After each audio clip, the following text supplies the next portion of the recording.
So, Jesus cried with a loud voice, "It is accomplished," or "It is finished," or "Tetelestai." Then he gave up the ghost.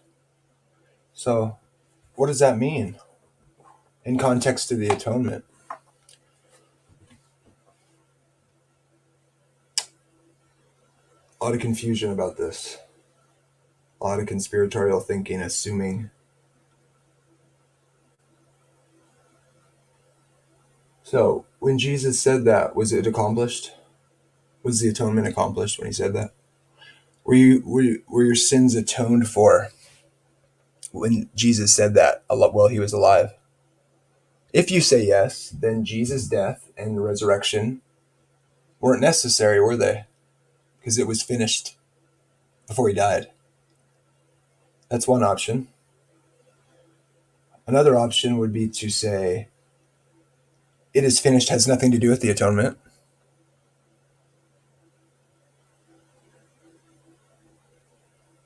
Okay? So, what was I talking about? That's what I was talking about. I was responding to people saying, I don't believe the atonement was finished because Jesus said, and the rebuke was, "It is finished, Jamie. It is finished." The atonement is misrepresenting my view of the atonement, of course, by saying, "You don't believe Jesus atoned for sins. Jamie, it is finished." And my answer was, he hadn't died yet or rose yet. Is the atonement what saves you? Was his resurrection necessary? Yes, it was. That's which we are saved, is his death and resurrection. This is so ironic.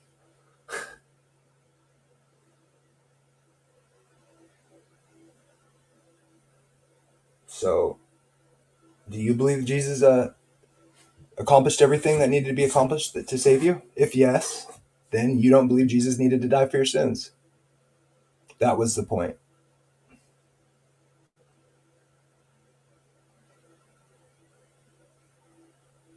If you take the view that it is finished, accomplished, meaning he fulfilled all the scriptures that the Messiah had to fulfill, and he knew he was his impending death, and he died. Then because he dies directly after he says that. To be honest, the way I've always understood that is to think of it as like he's about to die and he knows what's going to happen, and he dies, and he says that. Not to say it's actually right then and there finished, but that he did everything he was to do in this life, and now he's going to die, and into your hands I commit my spirit. Because he knows God's going to raise him from the dead, you could say. I'm not necessarily even decided on exactly how to think about it. But I know everybody who's accusing me of not understanding the atonement are a bunch of fake pretenders who are conspiratorial thinking, use conspiratorial thinking to condemn people. And it's very clear in their conduct with atheists and others that they have no real intention of communicating with people in their ignorance. So, a lot of posturing.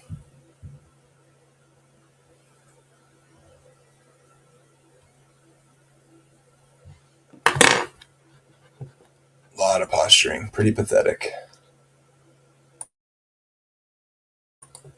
Same people don't even think Jesus accomplished putting an end to sin or brought in everlasting righteousness in Daniel. And then they're going to accuse me of not understanding the atonement. Well, bunch of fakes. Don't know what they're talking about. Fortunately, they won't listen or have proper communication.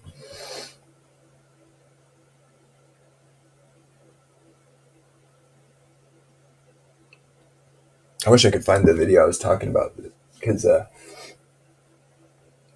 got accused of saying of pointing out that when they were all talking about how I don't believe Jesus accomplished the atonement, "It is finished" came up over and over and over. Why I was wrong, because it said I was wrong about the atonement, even though they didn't even ask me about what I think about the atonement.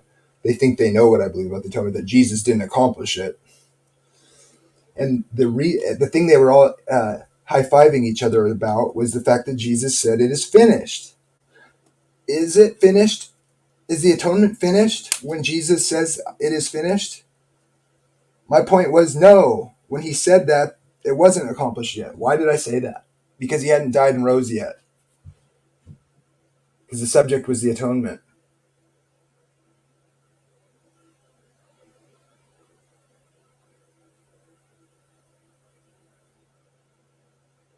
Who was standing up for the atonement or Jesus' death and accomplishment and death and resurrection to save people from sin? I was. They were saying it was finished before he died. It means that I don't understand the atonement because it is finished.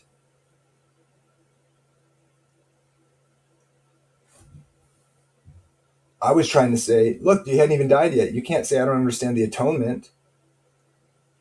I guess these people don't think that's necessary, that Jesus had to be cut off in the midst of the week to secure the salvation by ratifying the old covenant and being a substitute in our place, you know? So, like, he died so we don't have to. The whole, like, he bore our penalties so we don't have to go to hell, as many people would like to put it that way. Apparently, it was accomplished before that. We don't need a substitute. The atonement was accomplished without Jesus dying and raising. Who doesn't understand the atonement? Oh no, Jesus didn't put an end to everlasting right, an end to sin or bring an everlasting righteousness. Oh no, that's the Antichrist in the future of the 70th week. Jesus didn't need to die. He didn't die for your sins. He accomplished that before he died. Then he just happened to die, and then God raised him from the dead because he was a good boy. I guess you guys do need a temple to do your sacrifices in.